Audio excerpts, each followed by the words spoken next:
E aí, taverneiros, como é que vocês estão? Espero que vocês estejam bem. Quem vos fala é Vinícius Lima. E gostaria de agradecer a sua audiência, você que está nos assistindo aqui nesse programa de hoje, você que dispôs um pouco do seu tempo para nos assistir. Muito obrigado. Sem vocês nada disso seria possível. E já que você está aqui, né, deixa um like, se inscreva no nosso canal, interaja conosco, deixa lá seu comentário, sua sugestão, sua crítica, sua pergunta para Jaime também, que é nosso convidado de hoje, que eu garanto que ele vai responder.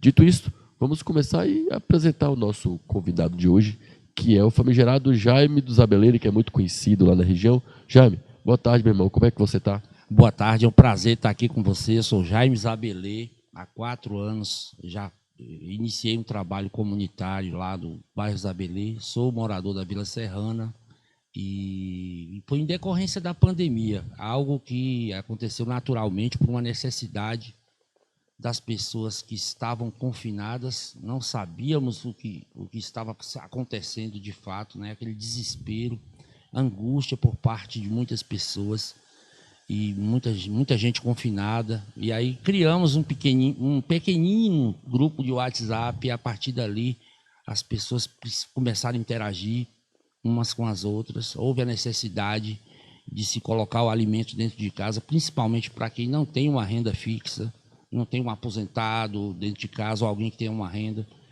Então a dona de casa teve a necessidade de fazer um bolo para vender, uma coxinha. O pai de família estava ali prestando qualquer tipo de serviço para garantir o pão dentro de casa, enquanto o poder público estava ali fiscalizando para ninguém sair, e com medo de pegar alguma coisa, uma doença que a gente era desconhecida, a gente não sabia se poderia estar morrendo imediatamente. Então houve um desespero. E eu, como pacificador de pessoas, eu me descobri, né, que sou um pacificador de pessoas naquele momento que eu consegui harmonizar aquela comunidade no sentido de trazer uma tranquilidade, as pessoas começarem a interagir entre si, e os problemas que pareciam ser enormes foram diminuindo. A gente foi passando essa pandemia assim, de uma maneira assim, com muito amor no coração, com muita união entre as pessoas. Então as pessoas se descobriram. Muitas vezes tinha vizinhos que não sabiam nem que eram vizinhos, até porque não davam um bom dia um para o outro, mas através desses grupos as pessoas se descobriram, né? Então eu me descobri também como um líder, uma liderança comunitária nesse momento, onde pude fazer esse trabalho voluntário, né? E foi a partir daí desses grupos de WhatsApp que foram crescendo. Hoje são mais de quase 1000 pessoas em grupos de WhatsApp, né, que eu sou administrador, e também a principal rede social no Facebook, Bairro Zabelê no Facebook, né? Bairro Zabelê no Facebook. Aí a partir daí a gente começou a mostrar o bairro Zabelê para a cidade, e as localidades, as carências, enfim. Aí demos visibilidade para a nossa localidade, bairro Zabelê. Excelente. Então, é assim que inicia sua trajetória como liderança comunitária. E acho que quase de forma natural, você hoje é candidato à vereança. E acredito que o intuito maior é representar justamente aquela região. E talvez muitas pessoas não saibam, os conquistenses não saibam, mas o Zabelê é o maior bairro de Vitória da Conquista, porque é um bairro que ele engloba vários loteamentos, né? Temos o Mirucairo, o Seu Iriacairo, as UBS, UBS 5, UBS 4, Vila Serrana, cidade maravilhosa. Então é um bairro vastíssimo, e como está no extremo oeste da cidade, muitas vezes o poder público não chega da forma que deveria chegar. Isso gera um gargalo muito grande, uma falta de representatividade. E você tenta suprir essa lacuna como liderança e agora como candidato a vereador. Eu queria que você falasse um pouco dessa nova jornada, como se deu essa iniciativa de se lançar para ser vereador aqui na nossa cidade. Assim, aconteceu, eu vim pensando assim, uns 20 dias antes da janela partidária. Minha família, minha família são meus filhos, né? Sou pai e mãe para 3 filhos. Agora, é claro, eu tenho 2 filhos adultos, mas ainda me considero pai e mãe. Tem um que está em São Paulo, né? Ele tem 30 anos, e tem um que tem 24 anos e mora comigo. Desde 1 ano de idade sou pai e mãe para ele, e tem um de 12. Esse de 24... Eu falei, filha, porque assim, desde quando iniciei esse trabalho foi de uma forma natural, e as coisas aconteceram, e eu percebi que que tenho esse dom de ajudar pessoas com ideias, com projetos, e muitas vezes botando a mão na massa também em algumas situações. Mas o poder da gente é limitado numa rede social ou até mesmo em associações de bairro. Eu creio que associações de bairro sejam uma instituição quase que falida, porque as pessoas não vão mais em reunião de associações.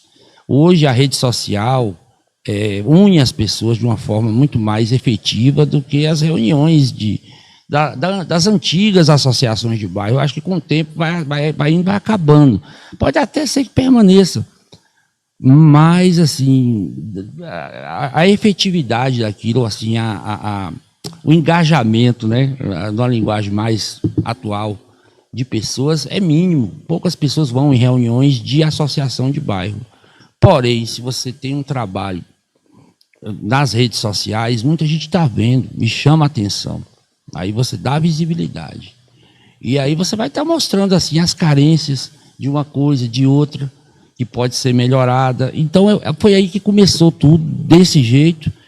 E eu pensei como eu poderia ajudar mais do que apenas na rede social. O meu poder é limitado como um criador de conteúdo na internet. Então, por que não me lançar? Recebi propostas assim de candidatos, me apoia aqui, se você me apoiar, eu vou valorizar você nisso, vou te ajudar naquilo. Boas propostas, inclusive, de pessoas interessantes, que às vezes até mesmo assim, politicamente, a gente tem afinidades. Porém, eu percebo que se você é líder, você tem que ser líder. Você não pode ser liderado. Então, eu sinto em mim essa liderança e sinto que tenho capacidade. Até assim, ao longo desses 4 anos, nesses grupos de WhatsApp, conversando todos os dias com essas pessoas, interagindo todos os dias, isso é tipo como se fosse um laboratório humano, de relações humanas, ou seja, um laboratório de relações humanas. Essas experiências foram me fazendo perceber quais são as reais necessidades das pessoas na sua intimidade, porque muitas pessoas me chamam no privado. Jaime, estou passando por esse problema aqui na minha vida. E às vezes é problema em família, às vezes de violência, às vezes é problema mesmo. A maioria das vezes é problema financeiro. As pessoas sofrendo, né, por essa questão de social mesmo, né, a má distribuição de renda, essa questão desses auxílios que muitas vezes acomodam pessoas com uma mixaria, com uma miséria, né? Às vezes uma situação de miséria. A pessoa vive uma situação de miséria e a pessoa se nega a procurar, ou até quando abre uma porta para você conseguir um trabalho com carteira assinada, às vezes a mãe de família ela prefere, não vou. Mas eu tenho um trabalho aqui em determinada empresa, ou numa casa de família, ou eu não sei aonde, a pessoa vai assinar a sua carteira, não vou, porque senão vou perder o benefício, que é uma mixaria, né? E inclusive o governo federal já anunciou que vai estar cortando depois assim, no início de 2025, só não cortou agora por causa das eleições municipais. Então, as pessoas estão acomodadas com pouco e sofrem com essa falta de recursos, né? A falta de recursos gera todos os outros problemas que a gente tem. Problemas de saúde, problema na educação, acesso à qualidade de saúde, acesso a uma boa educação. A questão da segurança pública é afetada também pela má distribuição de renda. Então, foi aí que eu percebi, eu posso ajudar, né? Assim, trazendo esses temas a nível de cidade e também expandindo as ideias que a gente já aplicou no Zabelê para toda a cidade, né? Assim, nós tivemos muito êxito nesse trabalho comunitário. Então, eu fui uma liderança ao longo desse tempo e sempre fui respeitoso, até mesmo com pessoas que são assim, que pensam diferente de mim na política.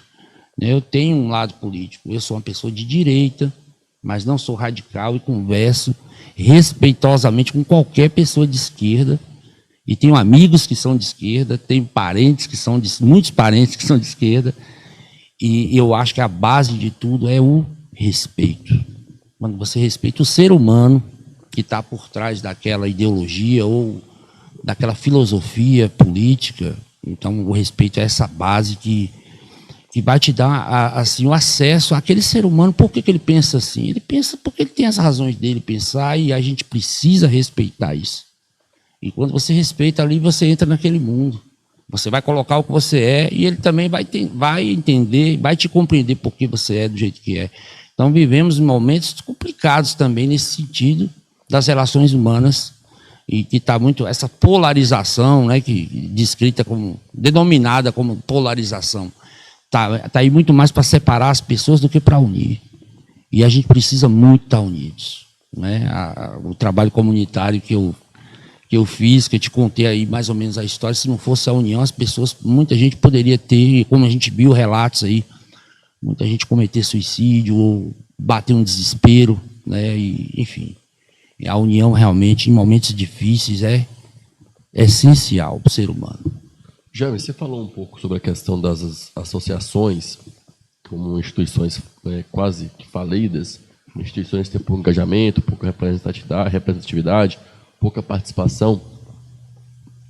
Você me contou em um caso que ocorreu, lá foi, se eu não me engano, você me contou isso na Câmara de Vereadores, um caso que ocorreu contigo, que você foi uma demanda que você estava correndo atrás lá para um colégio da Vila Serrana, e que você conseguiu, através da sua luta, através do seu empenho, da sua cobrança, só que acabou que pessoas ligadas a essas associações, depois que o benefício veio, tentou chamar para si, como eu posso dizer, a benesse, né? A vantagem em cima daquela obra importante que você conseguiu. Conta um pouquinho desse caso. Eu prefiro até não dar nome aos bois, né, como diz popularmente, né, assim, porque são pessoas que assim eu gosto na comunidade. Eu assim, durante a minha caminhada não faço inimizades, não vejo ninguém como concorrente. Nesse sentido, são seres humanos, cada um buscando o caminho que acredita. Então, respeito essas pessoas. Porém, assim, houve um desentendimento nessa questão, porque eu vou contar a história. Eu tive a minha primeira reunião com a prefeita Sheila Lemos a convite de uma dessas pessoas. E aí a pessoa que marcou essa reunião não foi eu. Eu, Jaime Zabelê, fui um convidado dessa pessoa que marcou essa reunião, e eu fui nessa reunião. Que era presidente da associação? Ligado a associações. Na verdade, assim, a Vila Serrana hoje não tem associação regularizada, né, 100% regularizada. Precisa regularizar a associação da Vila Serrana, as associações todas. Vila Serrana 1, por exemplo, isso na década de 80, gente, que eu sou morador antigo lá, né, na década de 80 tinha uma associação muito forte na Vila Serrana 1, mas aí os presidentes da associação usaram o CNPJ da associação, tomaram um empréstimo, acho que foi no Banco do Nordeste, se eu não me engano, e deram um prejuízo. Na época, deram um rombo de R$40 mil lá no banco, com o CNPJ da associação. O banco botou na justiça, então a associação da Vila Serrana 1 não pode existir, ficou assim, sob júdice, né? Ou está devendo, para ela ser regularizada, voltar ativa, ela tem que acertar essa dívida. Então, eu moro na Vila Serrana 1, já há mais de 30 anos. Então, ela está inativa por causa de pessoas que usaram a associação para benefício próprio. Enfim, a Vila Serrana 2, para todo mundo sabe, na época foi uma invasão, mas hoje está praticamente regularizada, tudo certo. Os moradores de lá, alguns já fizeram o acordo, né, com a empresa Enger. A Vila Serrana 2 tem uma pessoa que representa lá. Agora, a associação em si já precisa ter, como se diz, eleições, as reuniões constantes, né? Tem o Robson, que é conhecido como Robson Oliveira, que é morador da 2, que é ele que responde mais pela Vila Serrana 2, e a Vila Serrana 3 e 4, e a associação também está precisando de uma eleição ali, já tem um tempo que não tem, mas tem uma pessoa ali muito ativa, né? É o Gel Silva, ele é muito conhecido, muito popular lá em cima. É um homem guerreiro e do povo também, é uma pessoa simples que realmente tem trabalhado muito pela associação e tem ajudado muito ali os moradores da Vila Serrana 3 e 4. Então, o desenho é mais ou menos esse. A ideia dos moradores é regularizar a situação da associação da Vila Serrana 1 e fazer uma associação única as 4 Vilas Serranas. Eu acho que aí poderia ter um engajamento. Se for assim, pode ser que seja forte, seja organizada, seja bem estruturado, acho que aí vai, né? Então, assim, tá tendo esse movimento, acho que depois das eleições, quem sabe consiga se ajeitar essas situações aí jurídicas e fazer uma eleição, chapa 1, chapa 2, chapa 3, fazer uma eleição e as pessoas lá escolherem. Agora, eu não participo de associação, eu prefiro as redes sociais. Agora, essas pessoas vão provavelmente estar ali representando a associação desse modelo. Você está falando a respeito da associação. Da reunião com a prefeita. Agora, vamos voltar ao tema que a gente estava falando, só para você entender o contexto de como anda essa questão das associações nas Vilas Serranas, né?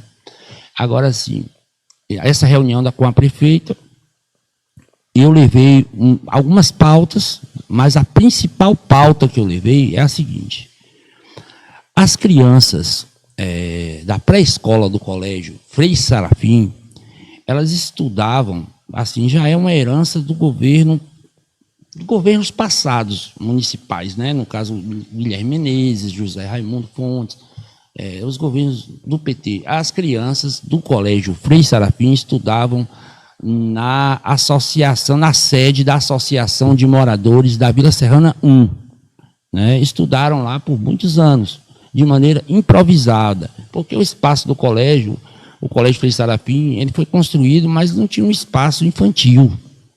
Então, a associação de bairro, ela é inadequada ali, ela tem que ser adaptada, né? Porque as salas são salas como se fosse uma salinha pequena. As crianças ficavam muito assim, sem espaço, não era ventilada, tinha aqueles vitrôs que antigo, né? Que você abre, não tinha fogo, aí tinha muita poeira. Então, no calor, realmente, as crianças sofriam lá nesse espaço que era pequeno, na Vila Serrana 1. Passado o tempo, na gestão do Ezio Guzmão, subiu lá para a Associação da Vila Serrana 3 e 4, a sede da Associação da Vila Serrana 3 e 4. Então, lá, assim, o espaço é maior e tudo, mais amplo, mas também a situação era bem precária. E aí, meu filho, Tiago Vinícius, né, tinha 6 anos, ele estava na pré-escola e eu vi o quanto meu filho sofria naquela condição. Então eu vi, assim, ele tinha dias que eu chegava, dias de calor, meu filho chegava assim lavado de suor em casa e sempre chegava machucado. E meu filho tem TDAH, meu filho é hiperativo. Então, assim, o colégio não tinha ninguém para essas situações, assim, alguém para estar acompanhando. Alguém que tem autismo ou TDAH.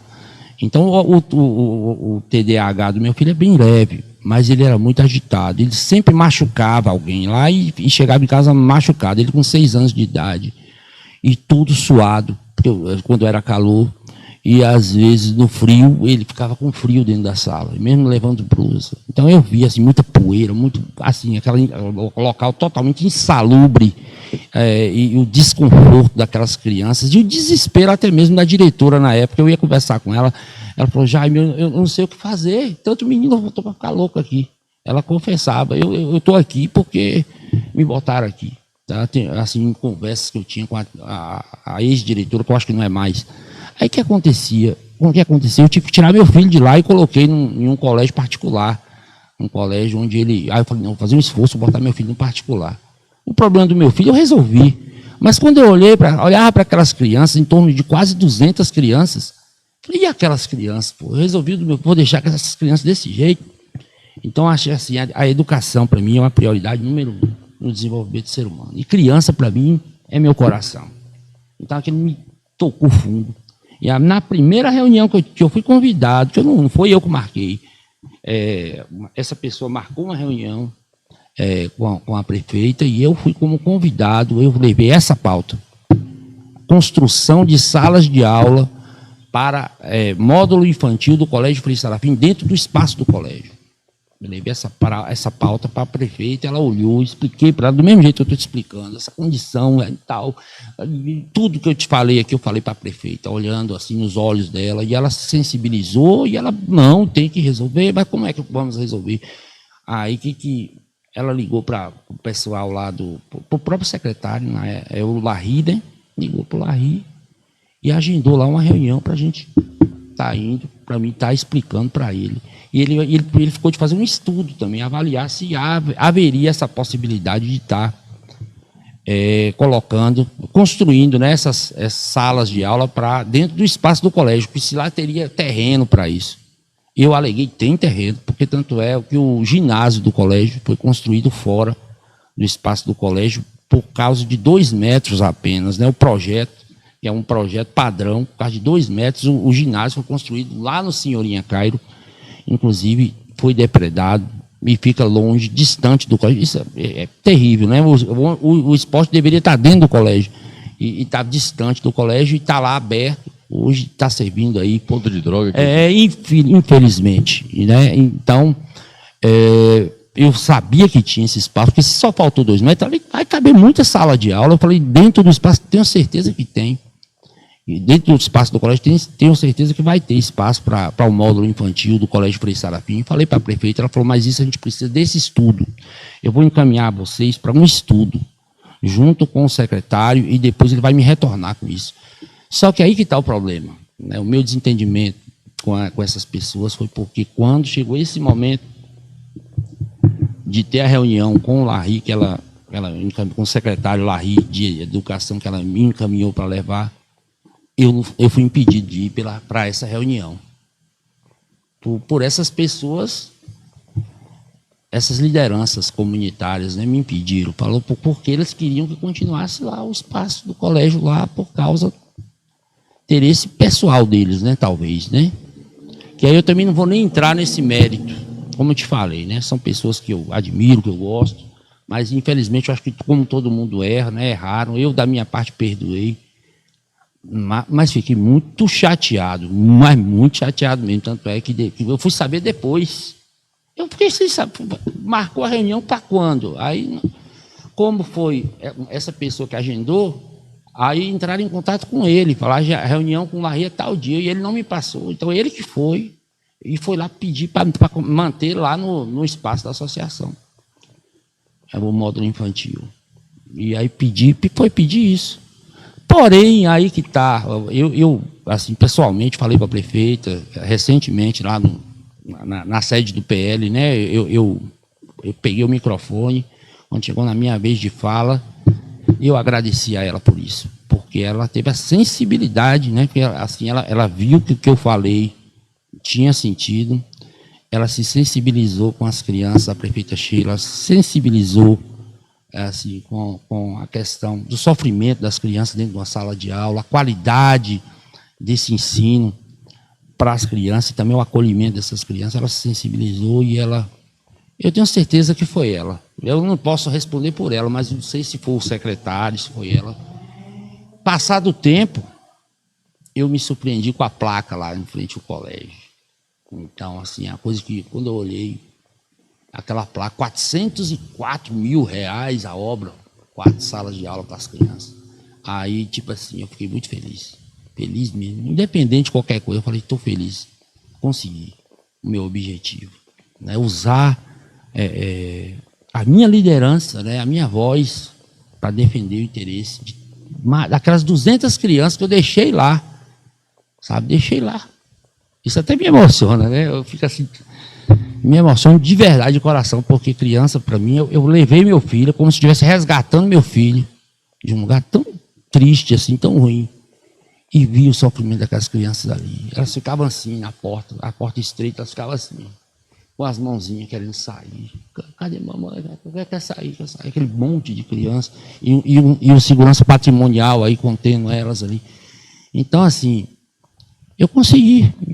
Aí a minha gratidão com a atitude da prefeita, apesar de alguém ter pedido para manter onde estava, ela foi lá e falou, não, tem que ser feito. Hoje as crianças estão aqui em 4 salas de aula, grandes, amplas, com toda estrutura, aquela estrutura bacana, tem computador, tem brinquedoteca, tem, sabe? Então, as mães chegaram para mim e me agradeceram. As mães eu tenho uma mãe especial, né? Eu acho que eu posso até falar mais ou menos, dar uma referência de quem é ela. Ela é esposa, esposa do dono do supermercado Oceano. Ela tem 2 filhas gêmeas e estava no colégio Portinari, né? Ela tirou do Portinari para botar lá. Ela falou que você acredita, Jaime, que o espaço ficou tão bom que minhas filhas não querem mais sair de lá, não querem, né? Até o colégio particular, que elas gostavam tanto, que é um excelente colégio Portinari, elas não sentem mais saudade, lá ficou tão bom.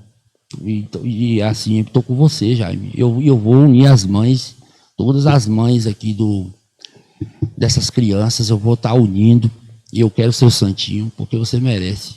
Você merece nosso voto, nosso apoio. Eu fiquei muito honrado, me emocionei também pela gratidão dessas pessoas. Então, é isso que dá sentido, faz valer a pena, né, o trabalho comunitário, de verdade, sem conluio político ou interesse pessoal. Se eu colocar o meu interesse pessoal, todo mundo está vendo, e eu não vou obter o resultado. Vamos botar que mais de 90% das pessoas que hoje fazem trabalho comunitário está com interesse pessoal no meio. Infelizmente. Agora, faça um trabalho de coração que o povo vai te reconhecer. Então, eu estou aqui, por isso que eu estou colocando meu nome aqui como candidato. Se as pessoas quiserem me reconhecer, estou sem dinheiro, estou com a cara, estou com a coragem. Quer reconhecer, reconheça. As pessoas vão ganhar, porque eu vou trabalhar de verdade. Desse jeito, com o coração na frente e com honra, sem acordo errado, certo. E aí, se as pessoas reconhecerem, eu seria honrado e vou honrar cada apoio. Senão, a minha vida continua, né? E eu vou continuar o trabalho comunitário, como sempre, não vou dar as costas para as pessoas. Então, é assim que eu penso. E voltando, só para a gente concluir essa situação, para a gente entender, o centro comunitário estava em um estado precário, estava assim, com o telhado ruim, estava quase caindo o telhado, muitas falta de telha, o piso estava terrível, as paredes todas deterioradas, as janelas com os vidros quebrados. Então, a prefeitura, né? Vamos botar a prefeitura, porque não é só a prefeita, é uma equipe, né? Tem um secretário, tem toda uma equipe. Então, o que a prefeitura fez? Essas pessoas queriam continuar lá por medo daquilo ali desabar até, né? Do jeito que estava. Então, se tirar daqui, eu até não tiro a razão deles por isso, porque estava já para desabar mesmo, o telhado cair, desabar tudo. Estava assim, como se fosse, um casarão, na verdade, um casarão todo deteriorado. A prefeitura reformou tudo, deixou tudo bonito. Está lindo o espaço lá da Associação da Vila Serrana 3 e 4, está lindo. E hoje lá tem a sede, está tão lindo, ficou lindo, e hoje tem a sede da Guarda Municipal. Tem um ponto de apoio, uma sede aqui na Zona Oeste, que foi escolhido o bairro Zabelê e Vila Serrana, que é o coração do bairro Zabelê. Lá tem um ponto de apoio da Guarda Municipal, está tudo bonitinho.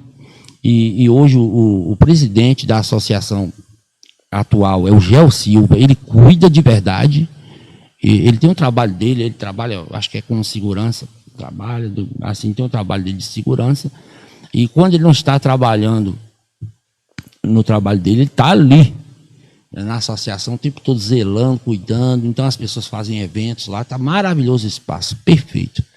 Parece que foi assim, aquele assopro divino, assim, ó. Aquela bênção, né, que recaiu, deu certo para eles, deu certo para as crianças, e para mim, eu só tenho alegria, né, o desfecho dessa história. Só para você entender, eu acho que, resumidamente, foi isso aí. Quem ganhou com tudo isso foram as crianças, né? As crianças conseguiram um espaço muito bom. Eu conheço o Colégio Cândido Portinari. Estudei lá no Colégio Cândido Portinari. Já estudou? Estudei lá. E lá é um colégio de excelência, como você falou. Uma cobrança muito... Tem uma média muito alta. Professores muito bons, pelo menos quando eu estudava lá. Sim. E você trazer essa referência de que uma mãe preferiu o ensino público ao ensino do Portinari, isso demonstra o nível da qualidade do ensino público, pelo menos... lá no Frei Serafim, para essas crianças. Porque realmente o Portinari é um bom colégio. Isso. Meu amigo, fala um pouco de propostas. Você que é candidato a vereador, deve ter um plano de vereança. Sim. Quais são as suas principais propostas para a nossa cidade? E quais áreas seriam essas? Assim, como eu falei para você, hoje o principal problema das pessoas, a gente tem que começar pela renda. Porque se você tem uma boa renda, então eu que tenho assim, essa convivência com... vamos botar... Eu convivo hoje com em grupos de WhatsApp, mais de 1.000 pessoas diariamente, todo dia. E às vezes, no final de semana, domingo, de noite, as pessoas me mandam mensagem no meu privado e eu sempre estou controlando o que acontece nos grupos. Os grupos da comunidade são voltados para promoção do comércio local. Essa questão de promoção do comércio local é muito interessante, porque é o seguinte, você está estimulando, então assim, nós educamos as pessoas dos Abelê a comprarem em pessoas comerciantes dos Abelê, perto da sua casa, o mais perto possível da sua casa, mesmo que seja centavos ou até R$1 mais caro do que no mercado grande lá do atacadista. Porque o atacadista também é importante, ele está gerando emprego e renda também para perto da nossa casa, ótimo. Mas esse pequeno negócio pode gerar emprego para o seu filho, ou até você mesmo que é dona de casa, você pode ter um emprego ali. Então, essa geração de emprego e renda nas proximidades de onde você mora é fundamental. Os grupos de WhatsApp que eu tenho, que eu sou administrador, a grande plataforma dele é a promoção do comércio local. É o dono da lanchonete, é o dono do restaurantezinho pequeno, é o dono da quitandinha. Ele está sempre postando, ó, gente, aqui hoje chegou aqui a melancia, que acaba de chegar aqui, ele faz um videozinho e bota no grupo. Aí o dono da lanchonete, gente, ó, acabei de fritar esses pastéisinhos aqui, ó, corre que ainda tem. Ó, eu tenho delivery, o motoboy entrega aí. Aí eu vou lá, boto um áudio em cima, ó, gente, olha, eu provei, é bom. E nessas situações, sempre eu estou provando comidas diferentes, né, eles sempre me dão para me provar, e aí eu faço vídeo, eu comendo a comida, põe no grupo, olha que coisa boa isso aqui. Então, serviços também, né, a manicure, que faz uma unha, a cabeleireira, que faz a escova. Então, essa coisa da geração de emprego e renda nas localidades mais carentes, de trabalho digno, é fundamental para as pessoas terem acesso a uma boa saúde, a uma boa educação e não termos grandes problemas com relação à segurança pública. Em localidades carentes, talvez seja o problema mais grave, né? A gente vê jovens, muitas vezes, assassinados prematuramente, a violência levando nossos jovens, os vícios, o caminho que a gente sabe que não é bom, e a gente sabe que o fim sempre é aquele fim triste, né? Na vida de quem muitas vezes tem toda uma vida pela frente, e por causa de um erro, vai estar perdendo essa vida. Então, o que nós podemos fazer? Prevenir essa situação com trabalho, com dignidade. Então, passa primeiramente por essa questão da geração de emprego e renda, mas a gente precisa ter um cuidado máximo também com a questão da qualidade da educação. Então, como essa educação que nós temos hoje vai estar ajudando o jovem a se libertar desse destino cruel da violência, das drogas. E para a moça, né? Isso no caso dos homens, que geralmente a violência acomete muito mais os homens do que as mulheres. Se fala muito de violência contra as mulheres e nós temos que banir violência contra as mulheres. É evidente que sim. Mas os números mostram que a violência mata de verdade, são os jovens homens. Então eu tenho que ter um olhar especial com os rapazinhos, os meninos, os garotos de 12, de 13. É o momento mais perigoso da vida deles. É que eles estão começando a falar grosso e querer agir como um homem. E muitas vezes é aí que ele perde a vida, nas comunidades carentes. Então, o que a gente pode fazer? Repreender? Não. Vamos dar uma qualidade de educação muito melhor para eles. Então, no caso de Vitória, eu como vereador, eu não sou um poder executivo, eu não posso executar nada, mas eu posso legislar a favor dessas demandas da educação, melhorar a qualidade da educação do município de Vitória da Conquista. Então a gente pode fazer alguns planos pilotos aqui em Vitória da Conquista, em algumas escolas municipais, com geração de emprego e renda para as crianças, não, para crianças não, perdão, para os jovens, né? E para as crianças a gente ter uma melhoria considerável nessa qualidade de se voltar ao que era a matemática, o português, e também tem uma pauta interessante que o Pablo Marçal até falou lá em São Paulo, trabalhar nas crianças a inteligência emocional. E o que é isso? Né? Eu procurei entender, para mim não foi difícil entender, porque eu já li o livro em que ele se baseou para criar essa tese. Esse livro eu li lá na década de 90. Até trouxe aqui para você ver, né? Esse livro, né? Deixa eu mostrar ali para a câmera, né? Então ele está até meio sujinho, porque já é meu há muitos anos, né, gente? Então, essa pauta, não é que a gente vai querer aplicar aqui em Conquista, mas a gente vai querer discutir sobre isso nas escolas, porque, assim, primeiro tem que dar certo em São Paulo. Se der certo em São Paulo é muito parecida com Conquista, até mesmo, assim, como o jeito de ser urbano. É uma cidade que não tem praia, né? Então, é uma cidade muito voltada para o comércio, aquela dinâmica de São Paulo, e Vitória da Conquista é bem parecida. Se der certo lá, por que não a gente está com a mente aberta para as novidades, tá querendo introduzir aqui também? A gente precisa melhorar o ensino nas nossas escolas. Para os jovens, a gente tem que ter uma educação que ela tenha uma carga horária, assim, ou pelo menos a gente precisa ter uma opção de escola. Vamos botar assim, do modelo do IFBA, por exemplo. Para quem não conhece o Instituto Federal, que é aqui no bairro, que é lá no bairro Zabelê, antigo Cefet. Então, tem vários cursos técnicos maravilhosos ali. É um colégio federal que você vai sair de lá um engenheiro. Então, assim, vale a pena. Mesmo assim, lá ainda tem muitas matérias que destoam daquele foco que seria o essencial, que é o foco mesmo voltado para a área em que ele se propõe, que é a capacidade, assim, a capacitação profissional da pessoa, do aluno que está ali.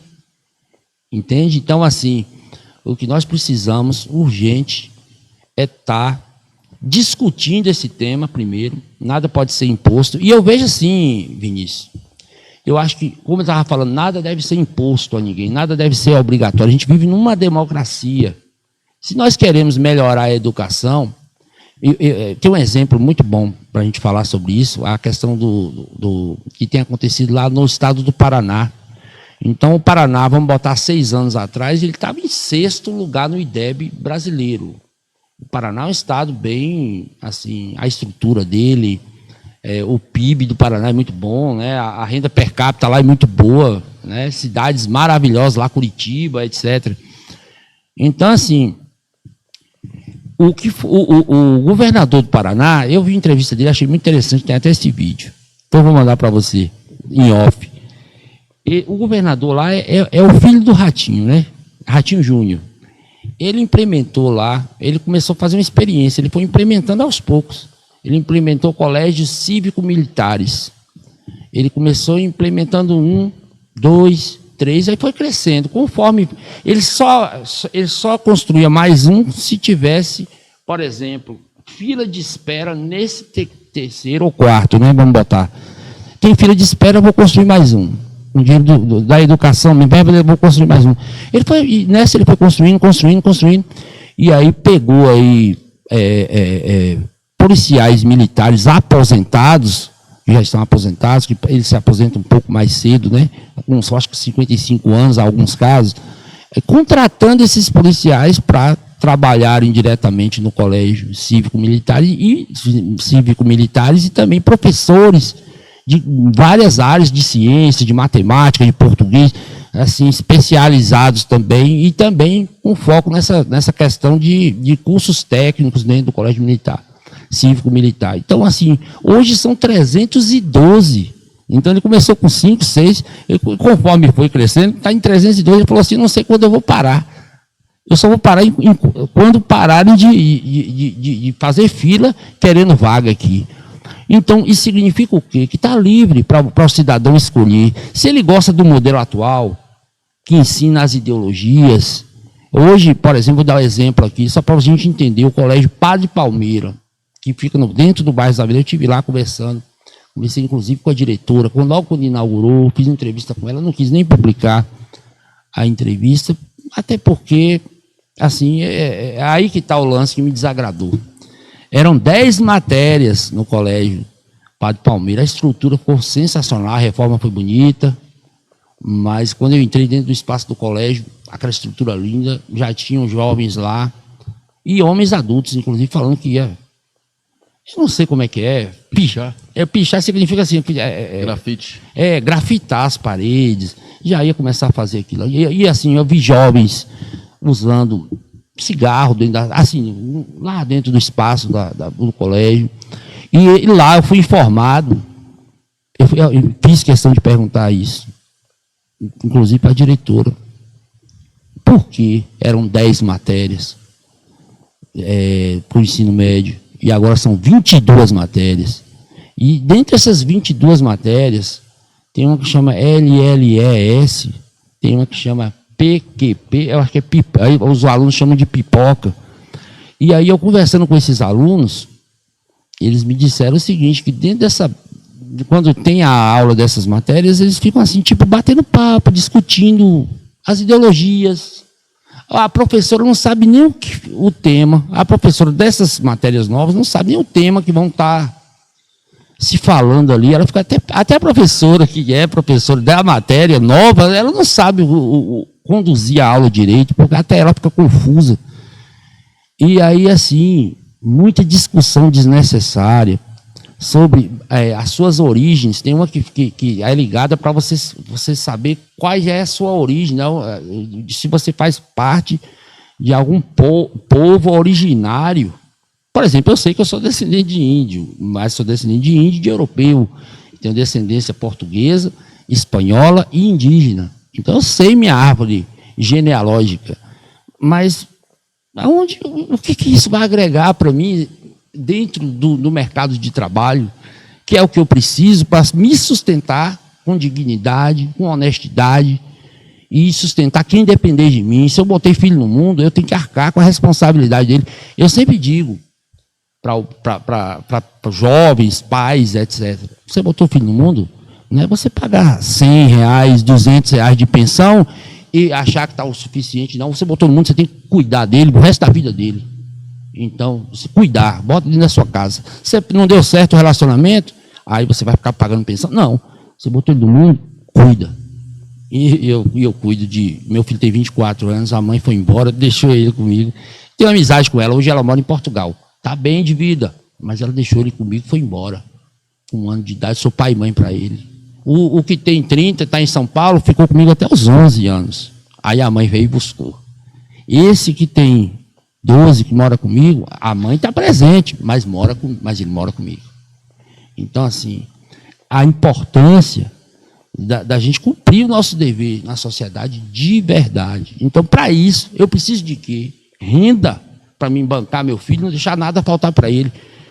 Como voltando àquele tema, quando você tem a renda, você tem acesso a uma educação de qualidade, você tem acesso a uma saúde de qualidade e você tem acesso também, você tem uma proteção, porque você não vai ser, você pode ser atingido por problemas de segurança pública, pode, mas você não vai estar tão vulnerável quando você tem uma boa renda. Vou dar o exemplo das pessoas que moram em condomínios fechados, que tem guarita, que tem segurança forte ali. Então, é o exemplo de pessoas que muitas vezes não são ricas.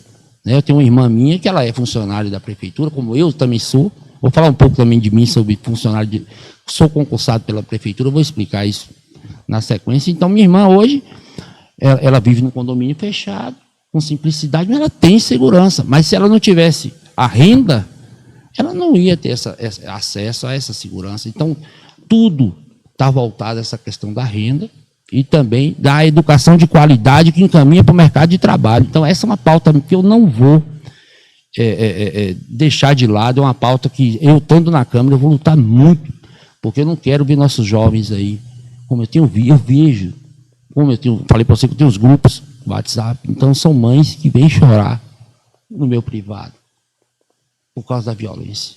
Então, eu tenho um grupo do Zabelê Vila Serrana, que é o grupo da Vila Serrana, e tem um que é outro grupo, que tem mais de 300 pessoas, todos dois, do WhatsApp, que a gente se conversa todo dia. É Zabelê, Miro Cairo, Senhorinha Cairo e Sobradinho. Então, esse Miro Cairo abrange todo o Miro Cairo, tem pessoas de todo o Miro Cairo, especialmente ali dos condomínios. É uma localidade onde eu tenho muito carinho e muito cuidado, e pretendo assim dar uma atenção especial, eu sendo vereador, ali os condomínios, nessa questão da geração de emprego e renda para os jovens de lá, e também para os pais de família, para as mães de família, e assim, não só esse condomínio, acho que os condomínios Minha Casa Minha Vida merecem uma atenção especial nesse sentido, de geração de emprego e renda. E a questão da segurança, a estratégia usada pelo nosso governo estadual com relação à segurança pública é a violência para combater a violência. Não é? Então, assim, o policial militar faz o trabalho dele, todos os policiais militares são heróis. Assim, são pessoas, pais de família, que são heróis ali, estão dando a vida para nos proteger. Só que as ordens que chegam para eles é ir lá e executar determinadas tarefas que muitas vezes são letais com relação à juventude. E a juventude, às vezes, vai para o enfrentamento e acaba perdendo, porque o policial realmente está preparado para o confronto, ele está muito bem armado. As estratégias de segurança pública do Estado da Bahia são as piores, está entre a segunda pior do Brasil. Na questão da segurança pública, está a Bahia no ranking da violência. Só perde para o Amapá. E o restante de todos os outros estados, a questão da violência, a segurança pública, a Bahia está na frente. Então, nosso estado é muito maior que o Amapá. E o Amapá está vivendo um problema lá por causa do contrabando que acontece lá num porto, em determinada cidade, lá onde tem um foco de violência muito grande. Porque tem um porto lá onde há o tráfico internacional de drogas no Amapá. E por isso que a violência lá está grande, por causa dessa situação. Se não fosse isso, até o Amapá estaria na nossa frente. Então, por que a segurança pública da Bahia está tão péssima? As estratégias de não usar inteligência para combater a violência. Então, assim, a gente tem que levar essa discussão para a Câmara de Vereadores.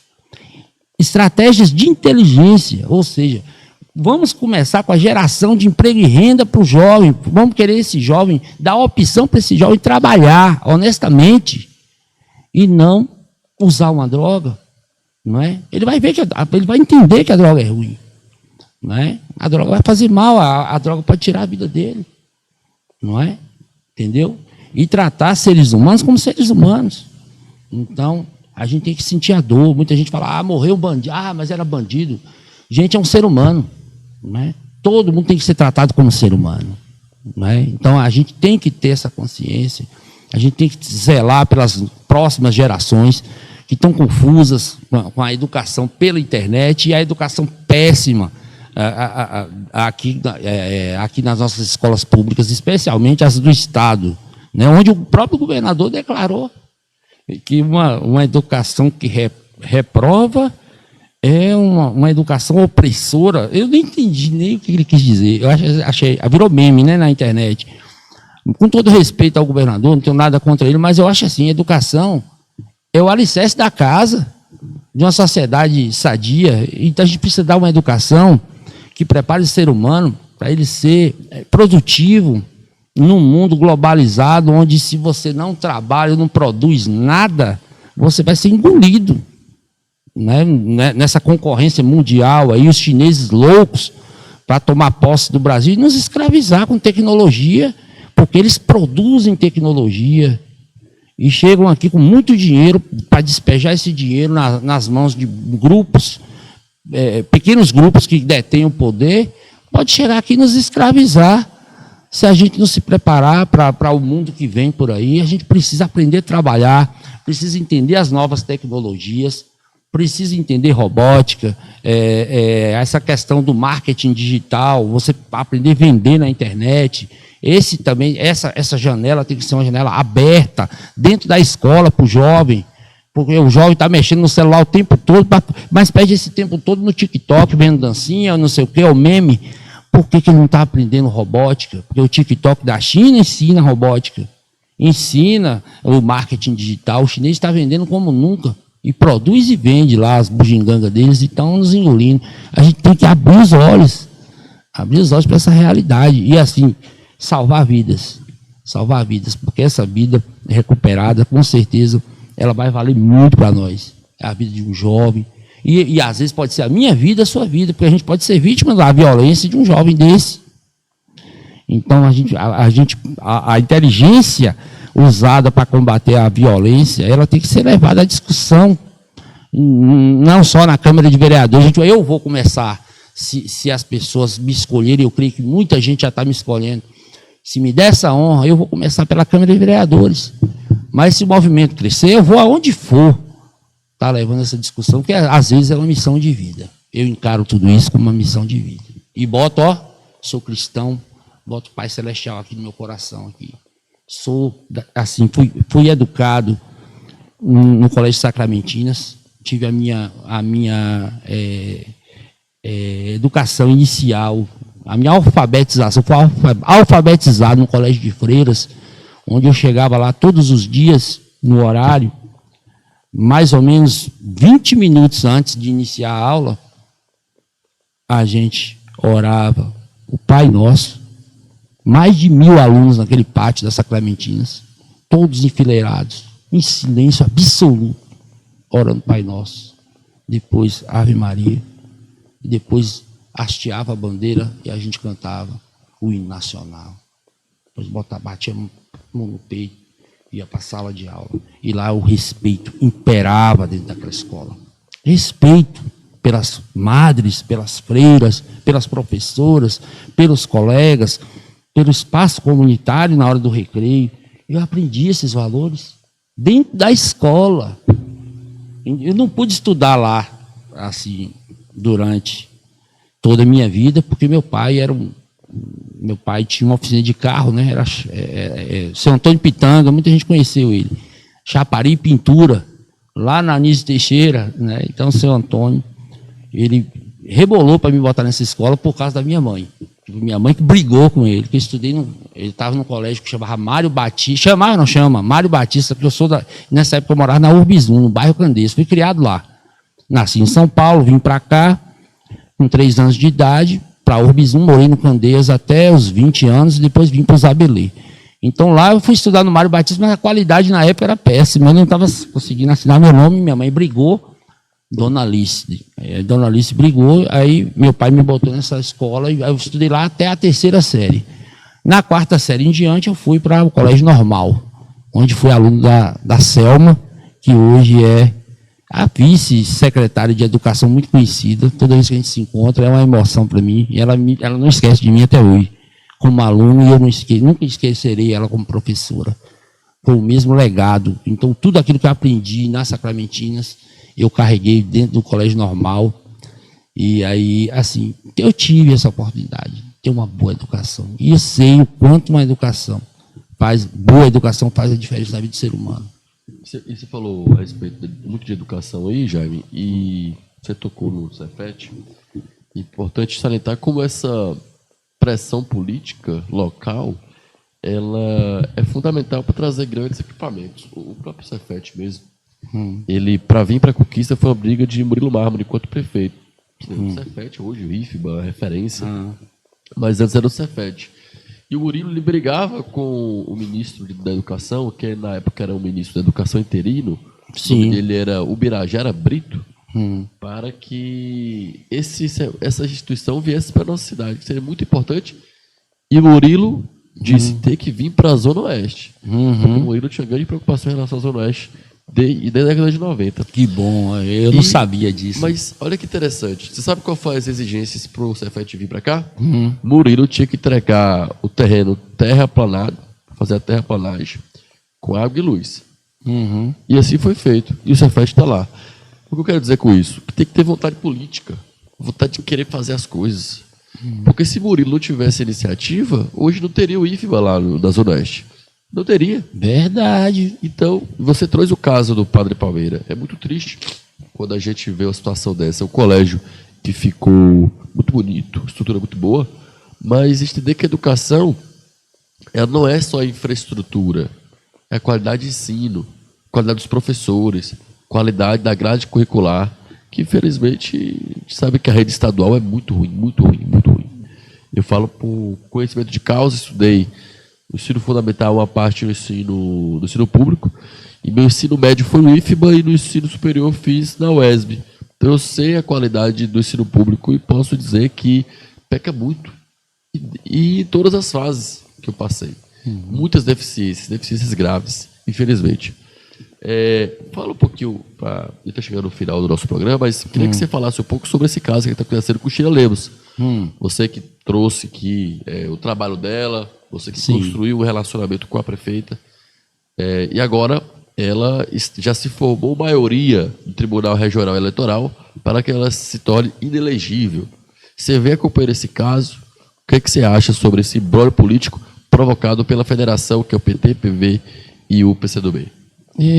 É o seguinte, eu até me pronunciei logo no início, né, antes de ter a primeira apreciação pelo judiciário, teve uma primeira apreciação, acho que foi aqui, no município, onde foi rejeitado o recurso, depois eles foram para Salvador, acho que está um tribunal em Salvador, se eu não me engano, né? Então é isso. Agora se formou maioria, tudo. Eu me pronunciei, fiz um vídeo, né? Onde eu deixo claro que a vontade soberana, numa democracia de verdade, é a vontade do povo. Então essa tem que ser respeitada, a vontade do povo. Ela é soberana. Então, tem artigos na Constituição que resguardam o direito do povo numa democracia. Então, tribunais, pegando gancho de uma situação, eu não sou jurista, não entendo muito da lei eleitoral, eu comecei a estudar agora que eu sou candidato, né, algumas coisas, e participar das reuniões do meu partido, eu sou do PL, né? Então, assim, estou começando a entender, então não posso falar como jurista ou especialista nessas leis, mas assim, eu falo do que está na Constituição. O povo, numa democracia, tem que ser soberano à vontade do povo. Então, isso tem que ser levado em consideração, independente de qualquer coisa. O que aconteceu, a fatalidade que nós vivemos com o falecimento do Wesley Guzmão, que, no caso, obrigou praticamente a dona Irma finalizar o mandato dele. Não foi uma sucessão política, foi uma sucessão necessária por causa do falecimento dele. No final do mandato, foram 20 e poucos dias, se não me engano. Aí estão pegando por causa desse gancho, isso, e aí junto uma coisa com outra, fazendo um novelo de linha lá, que assim, difícil você explicar para um povo que hoje, assim, eu posso falar daquilo que eu vivenciei, né? Armou assim, se uniu mais de 10 quilômetros de carro. Eu nunca vi tanta gente na Vila Serrana como a concentração da carreata saiu de lá. Então, assim, é o carinho do povo, a vontade do povo. O povo está na rua, está aí a favor da Sheila. E para que a cidade ande, é necessário que a vontade do povo seja soberana dentro de uma democracia de verdade, né? Estado democrático de direito e tal. Que isso não seja só uma palavra bonita, né, em várias bocas, muitas vezes bocas que mentem, né, usam muito essa palavra.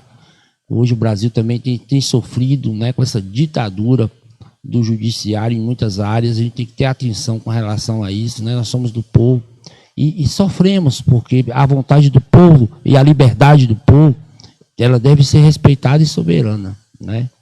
A gente vê o Brasil hoje ser governado por um juiz, né? É ele que dá a palavra final em tudo. E como se explicar isso, né? Por que a gente é obrigado a se submeter a isso? Mas tem um artigo aqui, tem outro ali. Infelizmente, nós estamos reféns, né, dentro do nosso próprio país de um sistema político denominado como Estado Democrático de Direito. Então, assim, a verdadeira liberdade, ela ainda não chegou. A liberdade também não significa libertinagem. Liberdade é a gente falar o que a gente pensa, sem ser condenado a nada. Mas o que eu penso não pode desmerecer você, não pode afetar a sua honra. Eu não posso falar algo que eu penso que vai atrapalhar a sua caminhada. Eu acho que a base de tudo é o respeito. Se há o respeito, a gente vai ter harmonia para ter uma sociedade saudável, senão complica. Com relação a Sheila, para finalizar, ela merece estar participando da eleição. Nada jurídico pode atrapalhar essa eleição dela, na minha opinião. Não deve atrapalhar, né? Assim, se a justiça realmente agir pelo bom senso e respeitar o Estado democrático de direito de verdade, deixa o povo escolher o seu representante. A justiça vai estar fazendo seu papel da maneira mais brilhante possível. Não é para ganhar aplauso do povo, mas para ser respeitada pelo povo. E não ser atacada nas redes sociais, ou até mesmo nas ruas, com protestos. Então, que a justiça tenha essa sensatez, que esses desembargadores, né, com todo respeito a eles, porque eu respeito muito as instituições de justiça, todas essas, todas, Supremo Tribunal Federal, Tribunal Regional Eleitoral, existe para ser respeitado. Eu vivo numa doutrina, assim, a minha doutrina pessoal é de respeito às leis. Começa pelos 10 mandamentos, né? Assim, Jesus Cristo veio nos ensinar que a gente deve respeitar. Então, quando você tem uma hierarquia e você tem uma ordem, você organiza melhor uma sociedade. Então, respeito às instituições, confio nelas, e se eles tiverem o bom senso e agirem mesmo como Estado democrático de direito, vão permitir que a nossa prefeita concorra a essa eleição e que o povo escolha. Então, se tem alguém de um lado ou de outro, são 3 candidatos aí fortes, e tem um 4º candidato que é aquele que está com essa ação também, né? Doutor Marcos Adriano do Avante. Sim, é um empresário e tudo, já ouvi falar bem dele, inclusive, né? Infelizmente, assim, ele achou uma brecha na lei lá que vai estar prejudicando aí a candidatura da prefeita, mas se ele usar o bom senso, até para que ele saia grande também desse processo político, se ele achar o bom senso, ele pode até retirar o recurso dele, né? Eu acharia até de bom senso para que ele, assim, deixasse o povo escolher. Mas, assim, cabe aos juízes também, esses juízes que vão julgar, agirem de acordo com a própria Constituição, que nos delega, né? E a vontade do povo é soberana, né? Sobre qualquer situação. Tem os artigos na lei, eu não sou muito de decorá-los, mas eu tenho certeza que essa seria a melhor decisão, que o povo julgasse se Sheila continua ou se Sheila dá o lugar para alguém. Então, deixa acontecer, deixa o povo julgar. Mostre o que vocês têm de projeto para a Vitória da Conquista, vocês que estão com recurso aí, né? É o caso do empresário, é o caso de quem mais? Eu acho que Valdenor, a coligação de Valdenor, não é isso? Foi a federação e o Avante. Então, mostre os seus projetos, convença o povo e venha conquistar o coração de cada conquistense e ocupe o seu lugar dentro do executivo municipal, já referendado aquele pelo chavão, povo. Né? No tapetão não, o pessoal está usando muito No tapetão não, porque assim, isso vai gerar protestos nas ruas, como nós vimos, se houve uma carreata. Está marcado hoje o protesto? Está marcado, eu estarei lá, tá? Eu já anuncio aqui que estarei lá também. E da minha parte, o protesto será pacífico. A minha arma são as minhas ideias, e eu não uso como arma para ofender ninguém. Respeito todos os lados, como já falei, os candidatos aí a prefeito. Tenho uma ótima relação, inclusive com a pessoal, né? Com a Lúcia Rocha, um respeito muito grande com ela.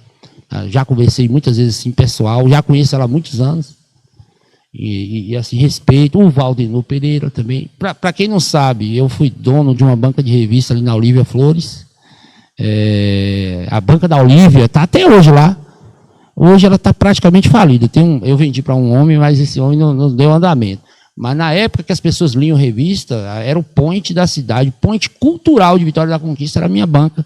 Banca da Olívia, e minha mãe, Dona Alice, era uma mulher conhecida, ela ia de bicicleta para a banca, era uma pessoa assim, carismática. Minha mãe fez muitas amizades, ela ficava mais tempo na banca do que eu, fazia a parte externa, né, da banca, de pegar revista e não sei o que, na distribuidora de revista, e ela ficava lá o tempo todo na banca, ela gostava muito de estar ali, conversando com meus clientes. O Valdenor Pereira era meu cliente na banca. O Guilherme Menezes era meu cliente na banca, conheci eles lá também. O Fabrício Falcão, dentre outros, né? Eu tive muitos clientes ilustres, né? O Sebastião Castro, que também era outra pessoa. E quem eram meus clientes ficava ali, era uma roda de bate-papo cultural. Então eu conversava com eles, interagia com eles.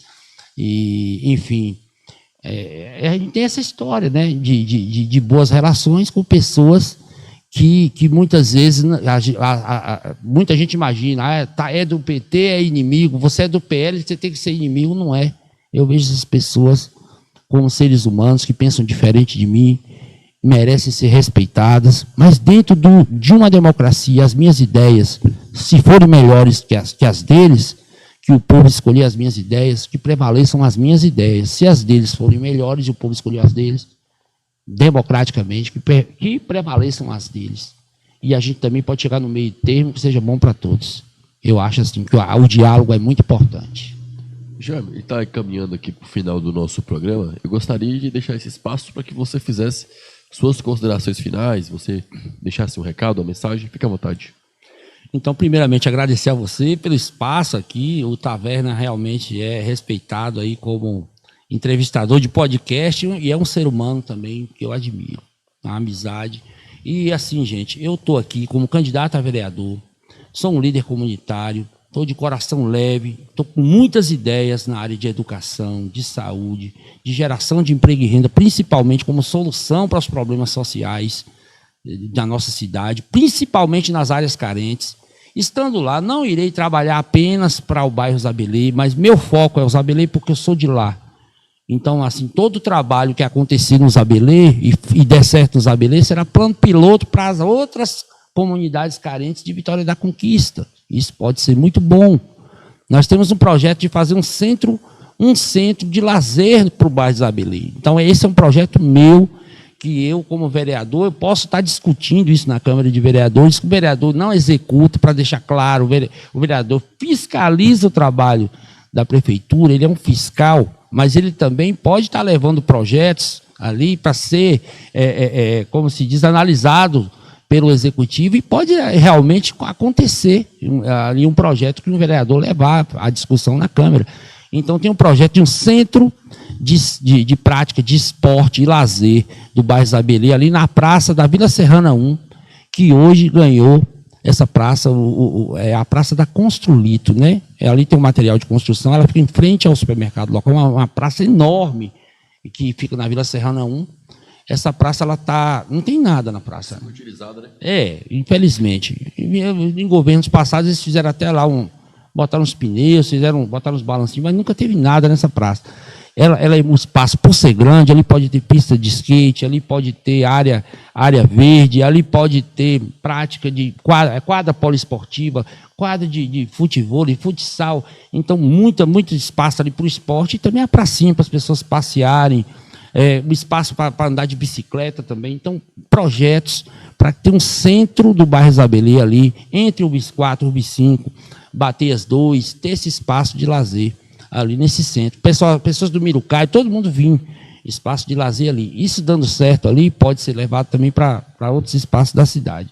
Outra briga, né, assim, só para finalizar, outra briga que eu comprei, e a prefeita, até toda vez que eu chegava a ela, eu tive 3 ou 4 reuniões com a prefeita antes de chegar a esse momento, e sempre ela me dava uma justificativa sobre a questão do asfaltamento no Bateias 2, porque era uma das coisas que eu cobrei dela desde 2021. Eu cobrei esse asfalto do Bateias 2, toda vez eu cutucava, cadê? Então tem vídeos, né, mostrando ela lá no meio da entrevista, eu cobrando, ela lá numa roda enorme na prefeitura, lá a gente teve uma reunião com vários líderes comunitários, eu cobrando Bateias 2, ela me explicando que ia acontecer, e realmente aconteceu. Eu fiquei grato demais, feliz, porque ali era terra batida e está sensacional. Está lindo o Bateias 2, valorizou todos os imóveis do Bateias 2 e o bairro Zabelê ficando luxo, né? Nesse sentido. Asfalto ali também das 2 pistas que sobem da URB 5, a parte comercial da URB 5. Eu fiz um vídeo com drone, né? Mostrando essa área, mostrando o supermercado Aparecida e mostrando a importância do comércio na geração de emprego e renda para os moradores da URB 5 ali, aquela área central da URB 5 que sobe. Então ali foi toda asfaltada, as 2 pistas que sobem e descem. Pegou uma parte ali da igreja Santa Luzia, igreja católica, ela asfaltou ali só por causa da igreja, para o acesso à igreja ficar melhor. E depois asfaltou a parte de cima da lateral do Aparecida até chegar à Cidade Maravilhosa. Ficou perfeito, está lindo. É isso que a gente quer, o desenvolvimento, a infraestrutura que vai propiciar geração de emprego, de renda e desenvolvimento. Outra coisa que eu vou agradecer profundamente à gestão Sheila Lemos, a reforma da Avenida Brumado, está um espetáculo, todo mundo fazendo a caminhada de manhã, andando de bicicleta, E à noite também está linda a iluminação ali, perfeita, a Avenida Brumado, trouxe para nós a Economart. Eu tive uma surpresa tão agradável quando eu cheguei na Economart, achei lindo. Nunca tinha visto um atacadão tão bonito e tão amplo, né? Acho que mais de 20 caixas. E o que me surpreendeu foi encontrar muita gente do Zabelê trabalhando lá no Economart. Eu falei, gerou emprego, gerou renda para nós aqui, gerou conforto, gerou preço baixo. Eu amei. E só veio, Economart só veio, porque reforma da Avenida Brumado e revitalização da Lagoa das Bateias, que está um espetáculo. Eu tive domingo também na Lagoa das Bateias, achei tão lindo. Todas as quadras ocupadas e cheias, e a Lagoa das Bateias lotada de carro, de gente. E eu falei, será que está tendo aqui algum movimento, alguma festa? Será que está tendo aí alguma carreata política? Eu até pensei nisso na hora que eu fui ver. Não, era a gente mesmo. A comunidade já aderiu, já abraçou o espaço como espaço de lazer. Então, obrigado, gestão Sheila Lemos, por dar tanta atenção e tanta obra para nós aqui da zona oeste de Vitória da Conquista, e nós do bairro Zabelê, ó. E como Jaime Zabelê, eu quero dizer, ó, é assim, faz o Z de Zabelê, Jaime Zabelê. A campanha vai ser assim, faz o Z, é com a caixinha de som nas costas, sem carro de som, eu vou mandar fazer o Z de Zabelê, viu? Z de Zabelê, é isso aí. 22822, vereador. Como é que é seu número, Jaime? Repete para o pessoal. 22822. Excelente. Jaime, gostaria de agradecer a sua participação aqui no nosso episódio da Taverna, que finalmente saiu, né? Ótimo, sim. Finalmente saiu. Gostaria de agradecer mais uma vez você por estar aqui. E você que está nos assistindo até agora, deixa o like, se inscreva no nosso canal. E, se possível, comente, interaja conosco. O Jaime aqui também, garanto que ele vai responder. Siga o Jaime também nas redes sociais. O Instagram do Jaime, como é que é seu arroba, Jaime? É @Zabelê Jaime, com Y. Zabelê Jaime. Sem acento, Procura lá no Instagram. Tudo junto. Dessa força. E é isso. Muito obrigado por tudo. Até amanhã, se Deus permitir. Obrigado. Valeu, Taverna.